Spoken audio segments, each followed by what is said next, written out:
The HOA was demolishing my lake mansion, my sanctuary, my life, and they thought they'd crushed me. But before this story ends, you'll see exactly how I turned their fraud into the weapon that gave me total control. Wrecking balls tore through walls like they had a personal grudge, all over HOA fees for an association I'd never joined. I returned from a 6-week trip to find chaos, ruin, betrayal. They didn't just destroy walls, they crushed memories, including my late wife's piano. The foreman handed me a forged document, flat and cold. "You're part of the HOA now," he said. The president of the HOA, smirking as if victory was hers, had no idea that I secretly owned the one thing that gave me absolute authority over her and every home in her neighborhood. The old RV groaned as I turned onto my private drive. 6 weeks away visiting my daughter and her kids had been worth it, but I was ready for home. The gravel crunched under my tires, a sound that always meant peace. It was just after 6 a.m., the sun low, long shadows stretching across the lake. Then I smelled it. Smoke, not the gentle curl from a neighbor's fireplace, but acrid, bitter, the scent of diesel and dust over disaster. 30 years as a fire chief had taught me, nothing good follows that smell. I eased around the last bend of pines, heart sinking. And then I saw it. My mind froze.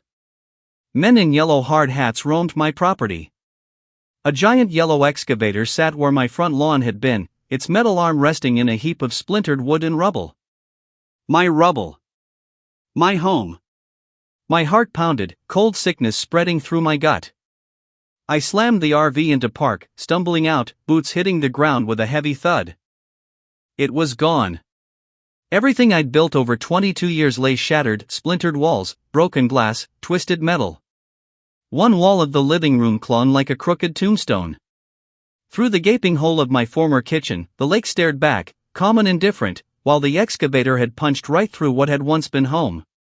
The cast iron sink I'd installed was a mangled relic. And then my eyes found it, the final, soul-crushing blow.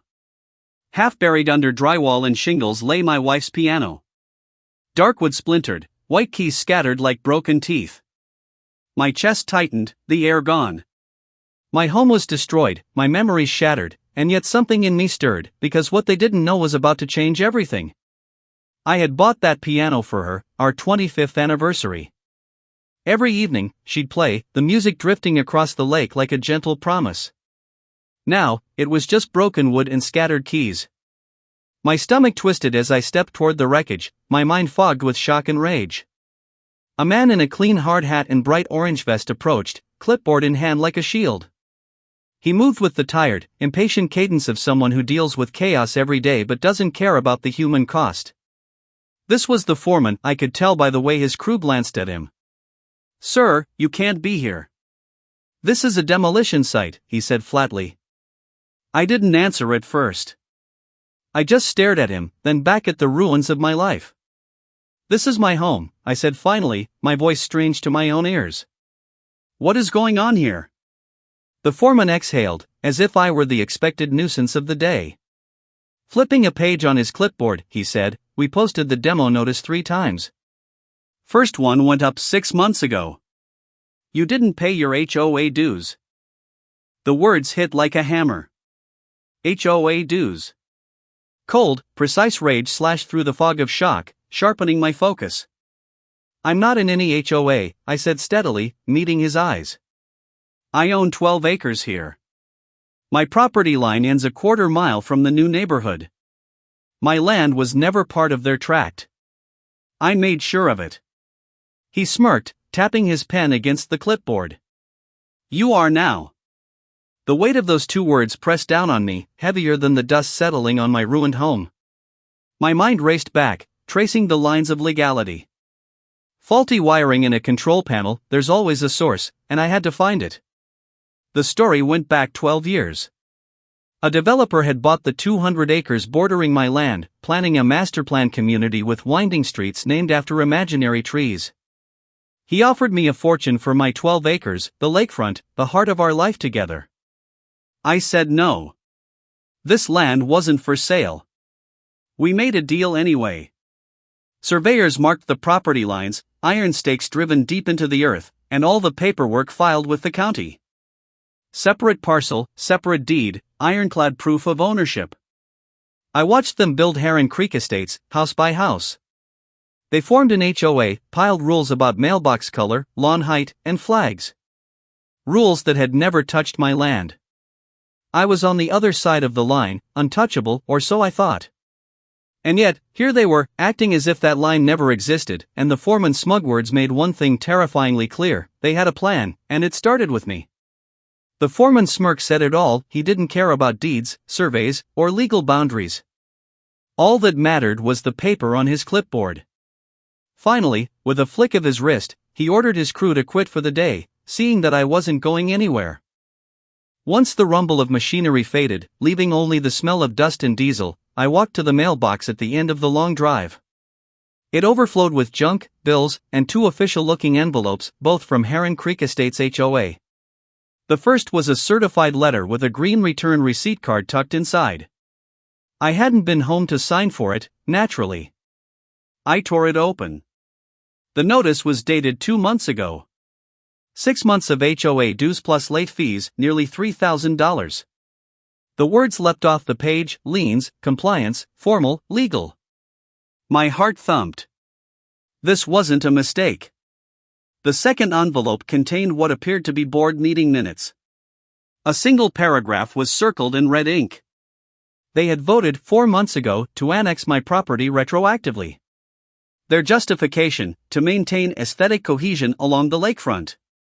They had voted my land, my home, into their control, without telling me. While I was visiting my grandkids, strangers on a power trip had decided my life was theirs to redraw. Rage coursed through me, cold and unyielding. My hands shook, not from fear, but from a pure, focused fury. This wasn't just an error in paperwork. It was a deliberate land grab. I pulled out my phone and dialed the county records office. A cheerful voice answered. I gave my name, my parcel number, and explained that my home was being demolished. I asked if the county had condemned it. "One moment, Mr. Whitaker," she said, the quiet tapping of a keyboard filling the line. I looked at the splintered wood that used to be our porch, the place my wife and I shared coffee every morning, and waited. "No," the clerk finally said, her voice tight with confusion. "I have no record of a condemnation order for your property. Certificate of occupancy is clear. Property taxes are paid in full." I exhaled slowly. The foreman said the HOA pulled the permit. Clicking. Silence. Then her tone shifted, a hint of unease creeping in. "Mr. Whitaker, this is very strange. I see the permit you mentioned. Pulled by the HOA, just like you said. But according to our official maps, your parcel isn't even under their jurisdiction. They have no legal authority over your property." Steel replaced the ice in my veins. Training as a fire chief kicked in. Emotions are for the aftermath. On the scene, you focus on facts. You find the origin. And now, I had the origin of a crime staring me in the face. Someone had forged documents. Someone had tried to steal my home while I was away. And I was about to find out exactly who and exactly how far they were willing to go. Then who signed the order? My voice was flat, stripped of anything but ice. Who authorized the permit? There was a pause on the other end. "Sir, I probably shouldn't. My name is Jack Whitaker," I cut in, sharper than a fire alarm. "I was the fire chief for this county for 30 years. I know a thing or two about official documents. A crime has been committed here, and I need to see that signature." The weight of my words hung in the silence. Then her voice dropped to a whisper. "All right, Jack. I'm sending the PDF to your email right now." My phone buzzed a second later. I opened the file. Standard County Demolition Permit. My signature at the bottom, or at least, that's what it was supposed to be. I stared at it. My name, my handwriting, but too perfect, too clean. No pressure marks, no natural flaws. It looked sterile. Then it hit me. 8 years ago, a hailstorm had wrecked my roof. I'd pulled a permit for repairs and signed the form at the county office on a digital pad. The signature was identical. They hadn't just forged my name. They had raided the county's digital records, copied my signature from an old permit, and pasted it onto an order to destroy my home. This wasn't a mistake. This was calculated fraud. A felony. And someone was going to pay for it. My RV became my command center. I sat at the small dinette table, laptop open, the generator humming softly outside. Through the window, the wreckage of my house loomed, a constant, ugly reminder of what was at stake. The shock had burned off, leaving only a cold, hard resolve. An engine needs fuel. Mine was injustice. I wasn't just a victim. I was an investigator. A fire chief trained to read scenes, find origins, and uncover the truth. This was no different. The hunt for receipts had begun. I started with what I could control, my own records. I tore through my email, searching for anything from Heron Creek Estates HOA. Nothing. Checked spam. Trash. Nothing. They claimed to send notices, but there was no digital trail. Fine. They said they posted notices on my property.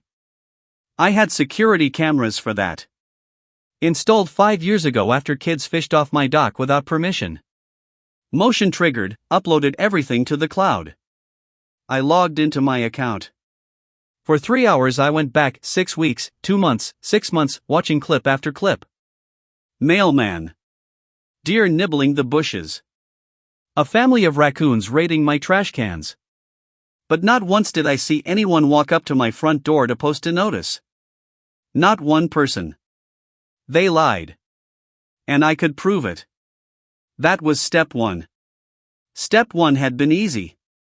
Step 2 would take me straight into the heart of the HOA's power and expose exactly who had orchestrated this fraud. Step 2 wasn't grief. It was the hunt. If they could forge my signature and demolish my house, then I could track them down. A few clicks brought me to the Heron Creek Estates HOA website, a pastel nightmare of smiling families, manicured lawns, and cheery notices about trash pickup. But behind the stock photos was a crack in their facade, a public documents link. It was a mess. Half the files were broken.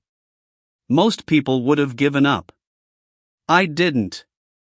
I clicked, dug, and clicked again, chasing dead ends until I stumbled into a hidden relic, a forgotten community forum, abandoned like a boarded-up strip mall. Post after post scrolled by. Old bickering about pet rules. Arguments about mailbox colors. Then my pulse slowed. A thread titled Uncooperative Lakefront Property. She was talking about me. Linda Roselle, board president. Her words were ice on a hot wire. She wrote about my house being an eyesore, about my refusal to sell, about non-compliance. And then I found the smoking gun, the message that stripped away the mask. It read, "If you won't sell, we'll force a compliance lien. We'll make it make sense. Trust me, we'll make it make sense." It wasn't a plan. It was a promise. I went back to the forged demolition permit on my laptop, pulling up the real roofing permit from 2014 alongside it. My old digital signature glowed faintly blue. The demolition signature was stark black. A photocopy of a photocopy, a ghost of my name.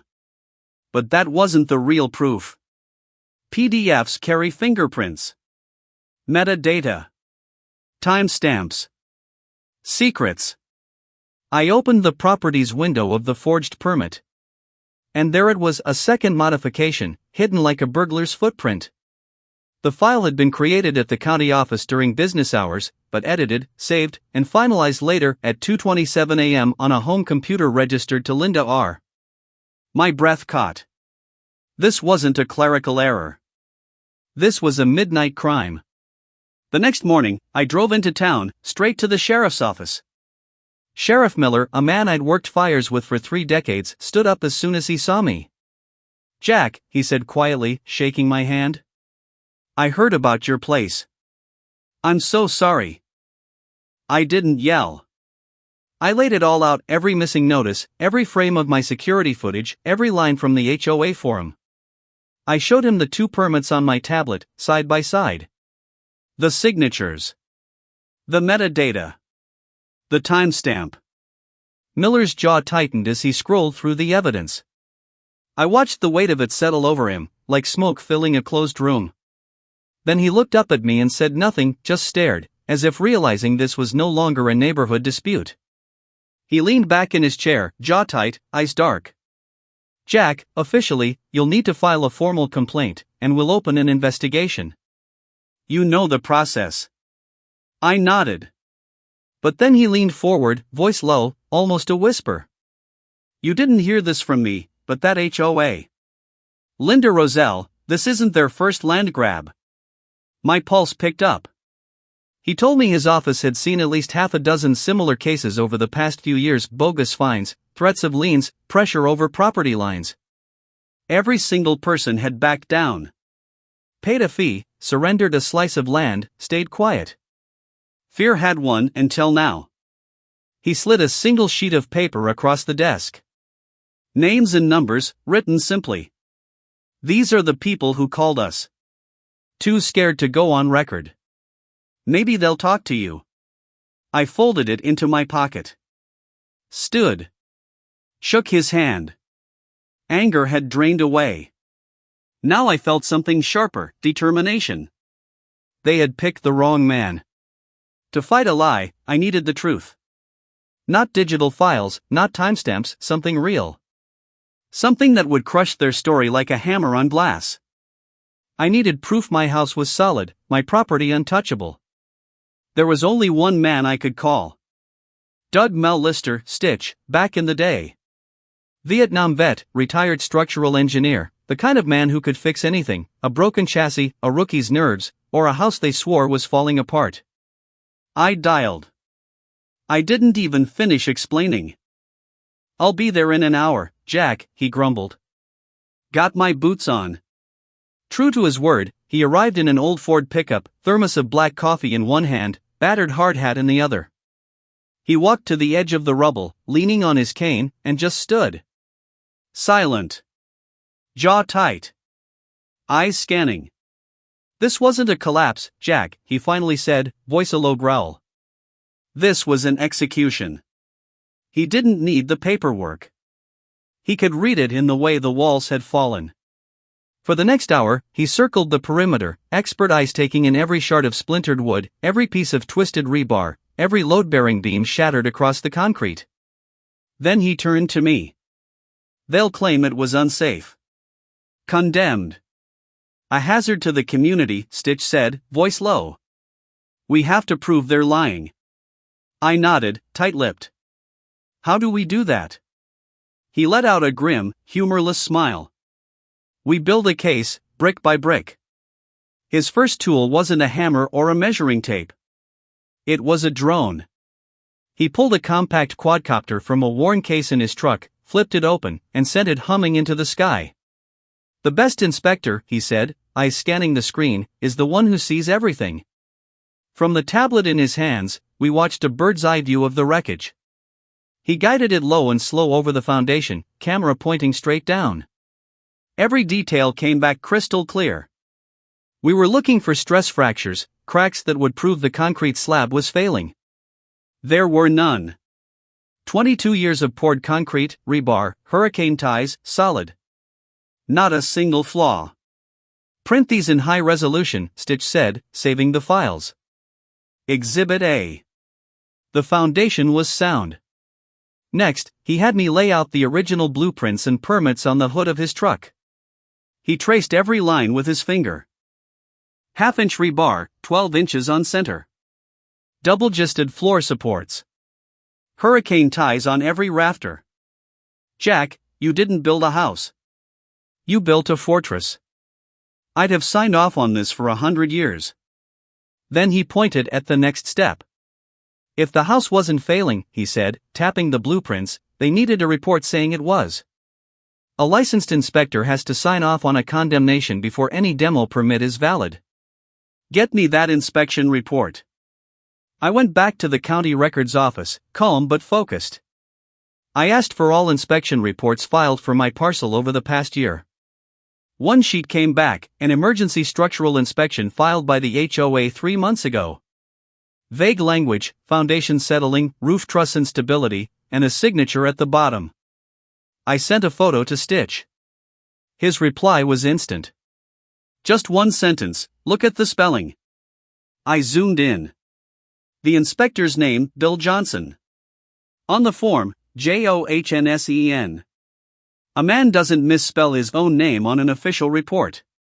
Another forgery. Sloppy. Arrogant. They had assumed no one would ever check. Later that evening, after Stitch had gone home with his list of code violations, I walked through the wreckage alone. My mind was numb, my body moving on autopilot, just putting one foot in front of the other. And then I saw it, something in the debris that would change everything. I stepped over the rubble that had once been my living room and froze. A dark, polished slab jutted out from under a heap of drywall. It was the lid from my wife's piano. I pulled it free. The wood was cracked clean in half, the glossy finish spiderwebbed with scratches. My fingers traced the jagged edges until they caught on a small brass hinge. I remembered this. A shallow compartment ran along the underside of the lid, where she used to tuck her sheet music.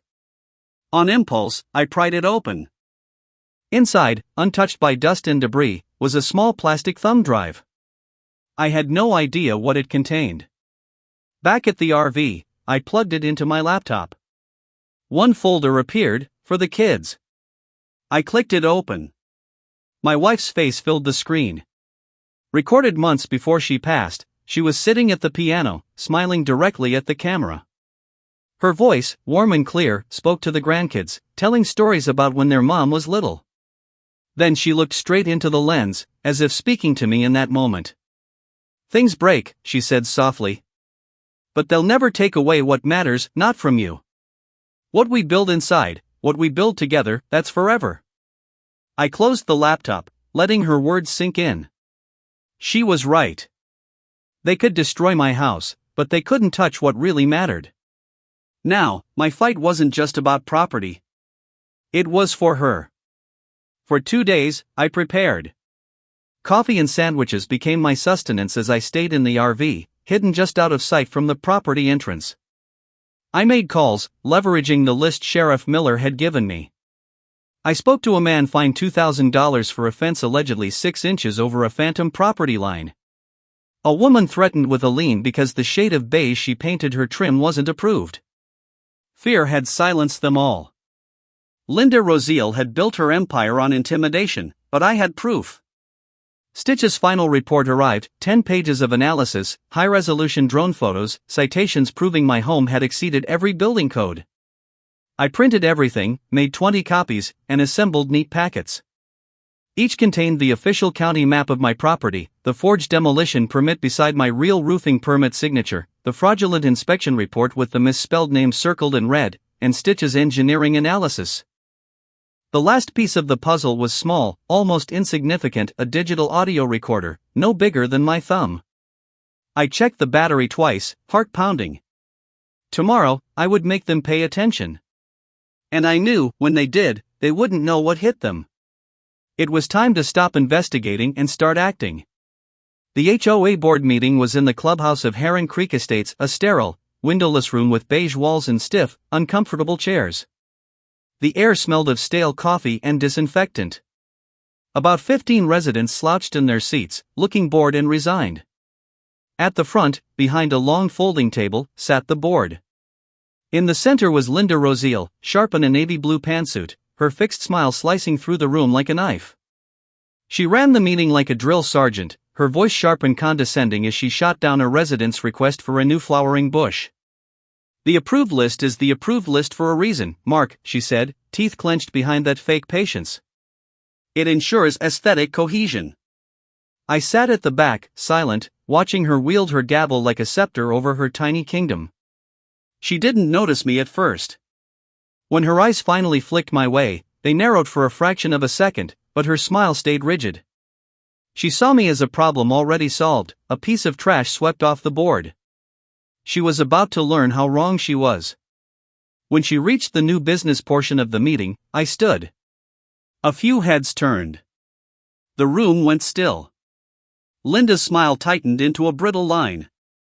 Mr. Whitaker, she said, voice grating like fingernails on a chalkboard, this meeting is for members of the Heron Creek Estates Homeowners Association. I believe your membership status is resolved. I met her gaze steadily. I'm not here as a member, Linda. I'm here as the owner of the property you illegally demolished. I stepped to the front and set a stack of my prepared packets on the table. Then I turned, handing them out to board members and residents alike.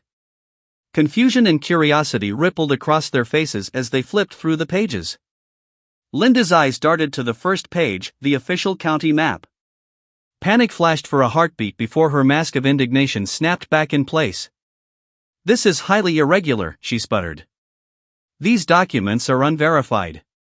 They're all public record, I said, my voice cutting through the room. Page 1, my property has never been part of this HOA. Page 2, the demolition permit bearing my forged signature, copied from a 2014 roofing permit. Page 3, the fraudulent inspection report, you'll notice the inspector's name is misspelled. A man rarely makes that mistake on official documents. A low murmur spread through the room. Eyes widened. Fingers flipped pages. One older board member slid his chair back, pale as if he'd just seen a ghost. Linda froze, her smile faltering, her control slipping. The next words I spoke would change everything. I wasn't finished. I pulled the small digital recorder from my pocket and held it up. But the most important piece of evidence isn't on paper, I said, locking eyes with Linda. It's a recording from your own community forum of you explaining your plan. I pressed play. Her voice, tiny but unmistakable, echoed through the silent room. He thinks he's outside the HOA, her recorded voice chirped confidently. We rewrote the boundary map. The gasp from the residents was instantaneous, sharp, collective. Silence fell like a heavy blanket. Every pair of eyes swung to Linda. Her face went from pale to beet red. The mask of control was gone, only panic and fury remained. The older board member who had slid back his chair quietly stood and walked out without a word, the sound of his footsteps swallowed by the tension. A man in a cheap suit at the end of the table, Linda's lawyer, stood, adjusting his tie, puffing out his chest. This is a gross violation of privacy, he blustered, trying to sound intimidating. This recording is inadmissible. None of this will hold up in court. Mr. Whitaker, he sneered, assuming the weight of legal threat would silence me as it had silenced everyone else. I let a small, dry smile slip onto my face for the first time that evening. That's fine, I said, voice calm, unwavering.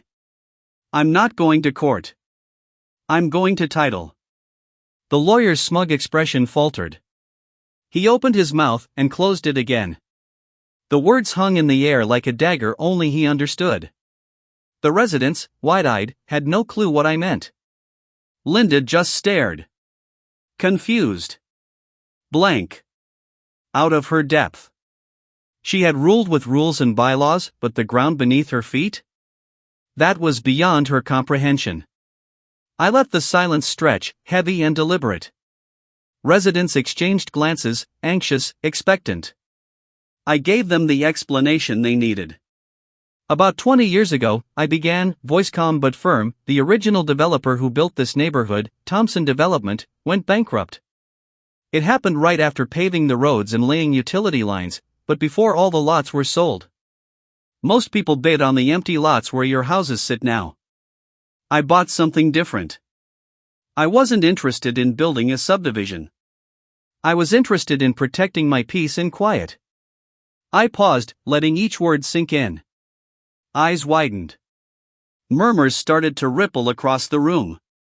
I bought the land the roads are built on. I bought the mineral rights beneath every single one of your homes. I bought the easements that give this community access to water, sewer, and power. The room went completely still. The air crackled with disbelief. Linda's jaw tightened. Her empire, the one she had ruled for years, was crumbling beneath her. And I hadn't even revealed the last piece of the puzzle. A nervous cough broke the silence. The lawyer's face had gone pale. He knew exactly what I was saying. Linda, however, still clung to defiance. That's impossible. The HOA owns the common areas, she declared, her voice pitched too high. No, Linda. It doesn't, I replied, calm but deadly precise. The HOA was granted an easement. An easement is a legal right to use land you do not own for a specific purpose. Your HOA had an easement to use my roads and utilities. And like any legal agreement, an easement can be terminated if the terms are violated. I picked up one of my evidence packets from her desk and held it aloft. Demolishing the property of the man who granted you that access? Lawyers call that a catastrophic breach. Her face drained of color. Panic crept in. The lawyer slumped in his chair, head in his hands, muttering under his breath. As of 8 o'clock this morning, I continued, I had my attorney file termination of all access and utility easements for Heron Creek Estates. The road you drove on to get here, Heron Creek Lane, is now private. My private road. Access revoked. A woman in the front row gasped, clutching her papers. You can't do that. How will we get to our homes? I turned slowly to her, voice measured. I'm a reasonable man. For the next 48 hours, residents may come and go. After that, a gate goes up. I suggest you plan accordingly. A roar erupted. Panicked voices filled the room. What about the mail? The school bus?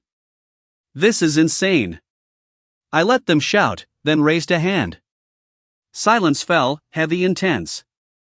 This brings me to my next point. I pulled 3 envelopes from my jacket pocket, letting them catch everyone's eyes. This morning, cease and desist letters were delivered to your contractors. First, your landscaping company, they're now trespassing if they enter my land. Their contract is void. Second, your private security firm, the man in the fake police car, he's banned from my road. And third, I said, locking eyes with the lawyer, the demolition company that destroyed my home. Their work order was based on fraud, and their equipment is parked on my private land. The room shifted. The residents' anger pivoted sharply from me to Linda. A man stood, pointing a trembling finger at her. You knew this? You knew he owned the roads and you never told us? Another woman shouted, voice cracking, our property values will be 0. We'll be cut off. Linda stammered, clutching her papers, trying to regain control. But the power she wielded so confidently had evaporated.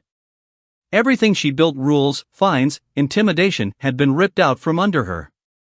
Amid the chaos, a man and his wife quietly approached me. I recognized them immediately from the list Sheriff Miller had given me. It was the Millers.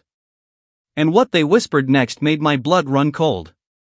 Mr. Whitaker, he said, voice low, almost trembling, Linda denied our permit to build a wheelchair ramp for my mother-in-law. She said the treated lumber wasn't on the approved materials list.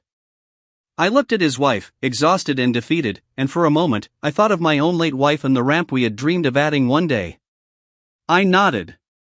Your ramp has nothing to do with the HOA, I said, loud enough for the room to hear. Your property follows county building codes, not Linda's personal whims. Get your permit. Build your ramp. If anyone from the HOA sets foot on your land to stop you, they'll be trespassing. He stared for a moment. Then, slowly, hope returned. A tentative smile spread across his face.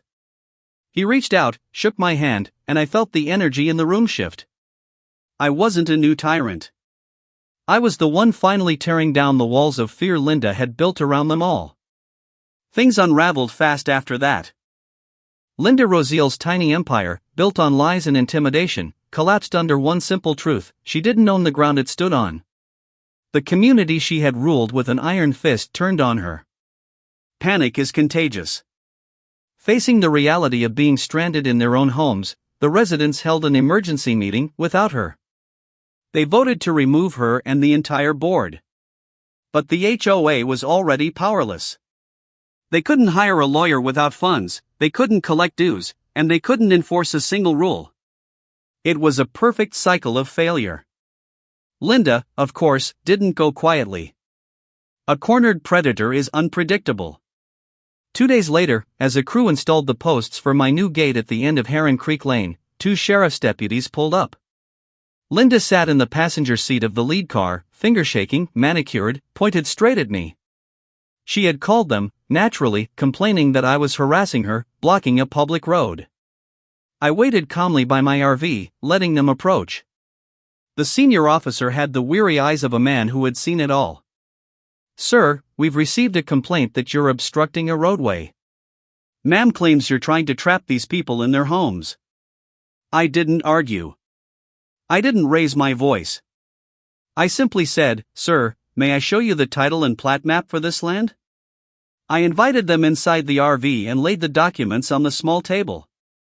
I showed the official county plat map, clearly marking my 12 acres and the 100+ acres I had purchased in the bankruptcy sale. I showed the title to the road itself. And I laid out the stack of evidence I had prepared for the HOA meeting, the forged demolition permit, the fraudulent inspection report, and the emails exposing their schemes. The deputies leaned in, scanning the documents, their faces unreadable. One thing was already clear: what Linda thought she could control, she could not. And what happened next would ensure she would never forget it. He read through the documents in silence, his jaw tightening, eyes scanning every line. After about 10 minutes, he finally spoke, almost to himself: wire fraud, forgery, conspiracy. He wasn't talking to me. He was simply naming the crimes, letting each one land like a hammer. Back at his car, he spoke on the radio for what felt like an eternity. When he returned, his face had changed. The weariness was gone. In its place was the recognition of a storm far bigger than a neighborhood squabble. "Mr. Whitaker," he said, his voice filled with respect, "this goes beyond a local issue. With the forged documents and fraudulent notices, this is now a federal matter. The FBI is involved." Linda's desperate last moves had sealed her fate. What began as my fight for my home had escalated into a full-blown criminal investigation. Federal agents don't play games. They subpoenaed the HOA's financial records and discovered a slush fund Linda had used for personal expenses. They traced server logs from the HOA website, proving she uploaded the forged demolition permits from her own computer. Angela Myers, the notary who had acted as HOA secretary, cracked under pressure. She admitted falsifying documents on Linda's orders, promised a permanent seat on the board and a cut of the profit if I was forced off my land. 3 weeks later, the arrests weren't a dramatic, cinematic raid, they were humiliating for Linda in the worst possible way. At the next HOA meeting, where residents were scrambling to dissolve the organization that had tormented them for years, the FBI agents walked in, called her name, and snapped the handcuffs shut. The sound echoed across the room, a final nail in the coffin of her power. With the criminal case underway, my civil suit was a formality. Faced with irrefutable evidence of fraud and conspiracy, the HOA's insurance company settled immediately $948,200. Enough to replace everything they destroyed and then some. I didn't waste a moment. I hired a construction crew, not a demolition team, and began to rebuild. The new house resembled the old one from the outside, but inside it was stronger: reinforced storm shelter in the foundation, wide ADA-compliant ramp leading to the front door, ready for any of my friends like Stitch. The residents of Heron Creek, finally free from Linda's reign, came to me about the road. I refused to become a tyrant. Instead, we formed a voluntary neighborhood group and drew up a simple maintenance agreement.